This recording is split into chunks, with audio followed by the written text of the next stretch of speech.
and former President Donald Trump is happening.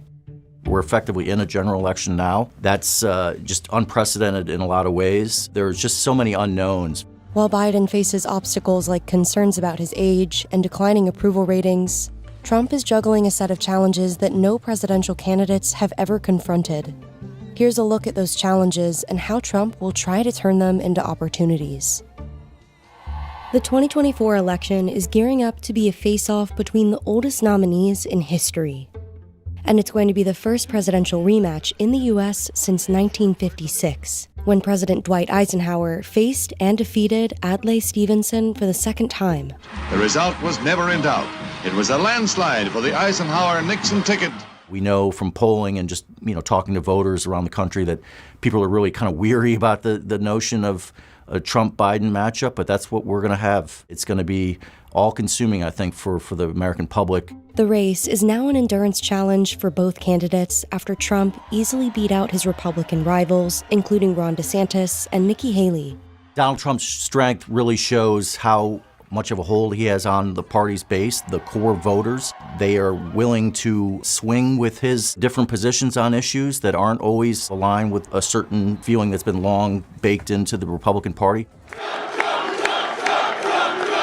He didn't dabble much or tangle much with his rivals. Trump never got on the debate stage with his rivals. He felt he didn't have to. Why should he? We don't know his positions, for example, on some of the key foreign policy matters, like the war in the Middle East. So it's sort of kept him out of the scrutiny of, political discourse. So it worked out well for him.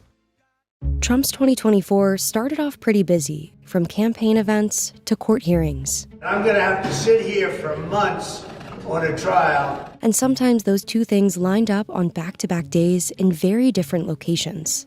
On February 14th, Trump spoke at a campaign rally in North Charleston, South Carolina.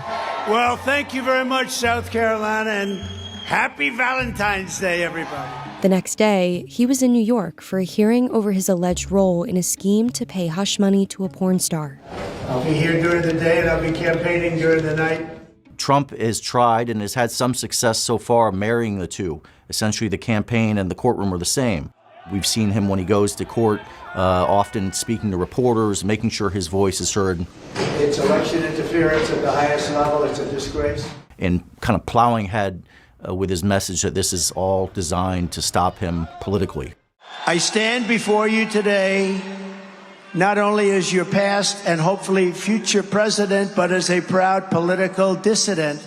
That is going to be more difficult, of course, as these cases really take hold. That's going to start to really eat into his ability to be out there on the campaign trail. The legal trials have also drained his political coffers.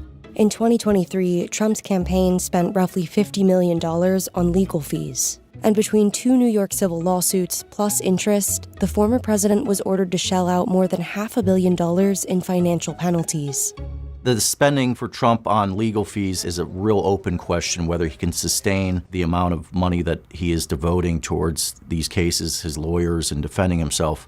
He does have the ability to raise a lot of money. Every time he's going to court, every time he leaves court, they fire off a campaign email asking for more money, saying that it's not just himself that's being persecuted, but his supporters. He's very good at personalizing what he's undergoing with his own supporters, and a lot of people feel that way, and they give more money. While Trump has performed well in the GOP primaries, some warning signs indicate that voter enthusiasm for his return to the White House appears to be waning. In early state elections in Iowa and New Hampshire, nearly half of primary voters didn't vote for Trump. And when asked how they would feel if he became the nominee, many of the non-Trump voters in New Hampshire said they'd be so dissatisfied that they wouldn't vote for him in the general election. Trump can't afford to lose too many Republican voters. He's trying to pull voters back into his fold and new voters by promising effectively a return to relative economic prosperity that marked his first term until COVID. The downside is that the economy is improving in a lot of ways for Joe Biden. We're going to see a lot of battles over who can sustain this growth that we're seeing. Biden, as the sitting president whose approval ratings continue to drop, has his own challenges ahead.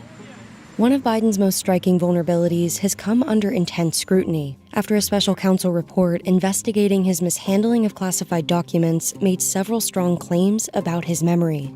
Something the special counsel said in his report is that one of the reasons you were not charged is because, in his description, you are a well-meaning elderly man with a poor memory. I'm well-meaning, and I'm an elderly man, and I know what the hell I'm doing. I've been president, and I put this country back on its feet.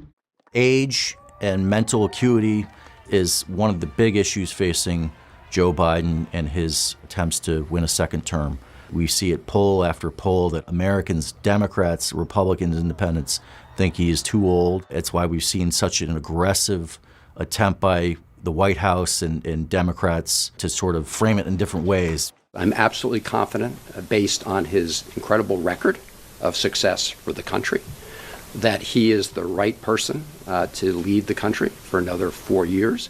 Age isn't the only concern.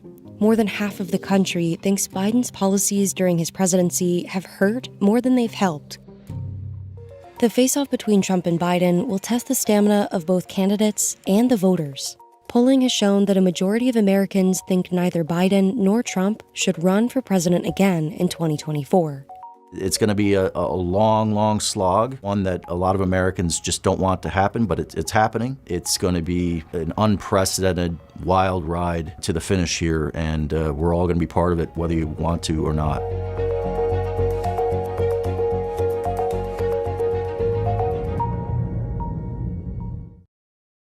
Innovation flows across this land. 160 unicorns took their first steps here. More than Germany, France, and the Netherlands combined. We are the largest tech sector in Europe. For investors with vision, opportunity is everywhere. Welcome to a place with all the right ingredients for tech success. A place which breeds unicorns. Welcome to the Unicorn Kingdom.